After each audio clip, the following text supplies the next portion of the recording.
రుద్రమాదేవి అను నేను ప్రజల ధనం మాన ప్రాణం ముఖ్యంగా ఆడవారి కోసం ఎంత కష్టాన్నైనా ఓర్చుకుంటానని మీకోసం పని చేస్తానని ప్రమాణం చేస్తున్నాను.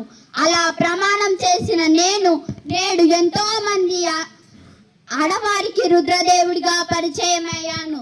మా నాన్న గణపతి దేవుడికి పుత్ర సంతానం లేనందున నన్నే మీ అందరికి రుద్రదేవుడిగా పరిచయం చేశాడు. అలా సుభిక్షంగా జరుగుతున్న ఆ పాలనలో నేను మీ రుద్రమాదేవిని అని తెలిసింది. ఒప్పుకోలేదు. కొంతమంది సామంతులు నన్ను ఒప్పుకోలేదు. మా నాన్నను అలా నిలదీస్తుంటే నేనెంతో బాధపడ్డాను. అప్పుడు నేను చెప్పాను, ఆడవారు అయితే ఏమవుతుంది, మీకోసం కష్టపడుతున్నాను కదా. నా ఈ మాటలతో ఎంతో మంది కలిశారు, ఎన్నో రాజ్యాలు కలిశాయి. నేను చెప్పాలనుకున్నది ఏమీ లేదు, కానీ ఒక్కటే, ఆడవారిని ముందుకు రానివ్వండి, వాళ్ళని కష్టపడనివ్వండి, వాళ్ళు అనుకున్నది సాధించనివ్వండి.